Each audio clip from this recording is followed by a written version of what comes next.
Hey, it's EG. Welcome to the audio version of the Be Yourself Marketing newsletter.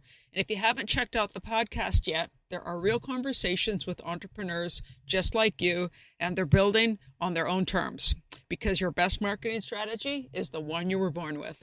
Find it wherever you listen. Now, let's get into the newsletter. Does this make me a hypocrite? There have been a lot of changes in my business this past year. Some have worked and others haven't. That's how it goes when you're building and living honestly, isn't it? I mean, you try, you learn, you tweak, you try again, you figure out what fits and what doesn't. And that brings me to something I genuinely never thought I'd say. I'm starting a podcast. Yeah, you may have already seen the half-baked announcement on LinkedIn. That was intentional. I know enough people there who know me in real life that once I said it publicly, I'd have to follow through. Now, here's the part that might sound a little contradictory. I've talked a lot about authenticity in marketing and in business. I mean, I literally named my business Be Yourself Marketing. And I've shared in the past that I've got 0% extrovert score on the Wealth Dynamics assessment. I've said that I have a visceral reaction to things like podcast, webinar, and anything that smells like a presentation. So does that make me a hypocrite? A big part of me wondered that too, because if I'm going to talk this much about building a business around who you are, then what in the frilly heck am I doing stepping into something that has always felt so not me? But the more I sat with it, the more I realized the podcast was never the problem. My idea of what a podcast had to be was. So the first time I tried this 3 years ago, I started building how I thought I was supposed to. And it flopped before it launched. Even though I bought the mic and the camera, I set up the nice background for the video part, I talked to other podcasters to get their advice and recommendations. I even reached out to some big name marketing people to be guest speakers. And then I didn't hit record. Not once. Because every time I sat down, it felt like I was about to perform, not talk. And I couldn't make myself do it. I remember sitting there staring at the mic thinking, if this is what it takes to grow my business, I don't think I want it. Not because podcasting itself was wrong for me, but because the version I was trying to create it felt forced, performative, like I was trying to squeeze myself into someone else's template of what quote unquote works. And that's where so many of us get stuck. We borrow someone else's strategy, someone else's process, someone else's order of operations, then we wonder why it feels like we're wearing stilettos while climbing a mountain. A square peg doesn't fit a round hole, but there's a workaround. Then when it creates friction, it drains our energy, or it flat out dies on the table, we assume the strategy doesn't work, or even worse, we don't work. But usually neither point is true.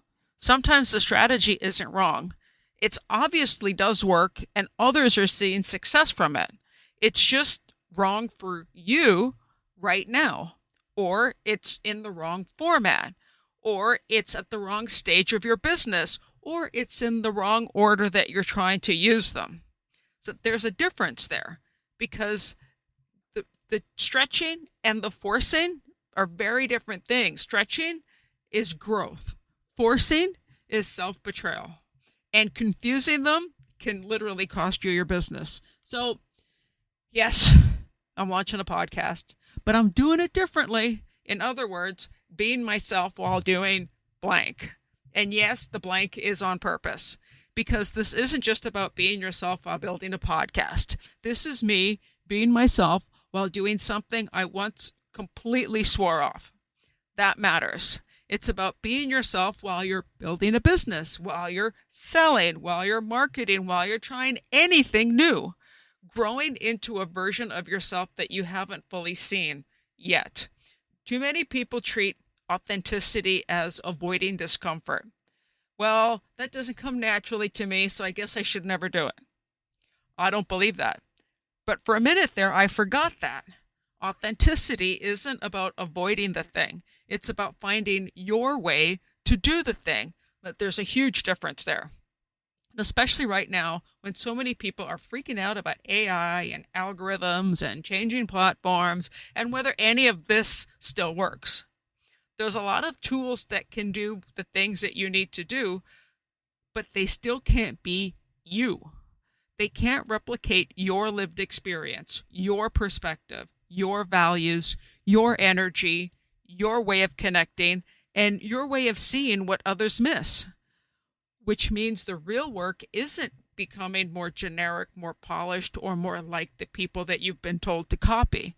It's becoming more honest about who you are and building from there.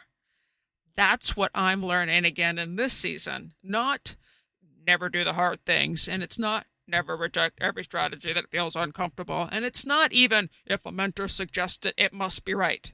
It's just this, a quote-unquote proven strategy that disconnects you from yourself will exhaust you fast. And in some cases, it quietly kills the business before it's even had a real chance to grow.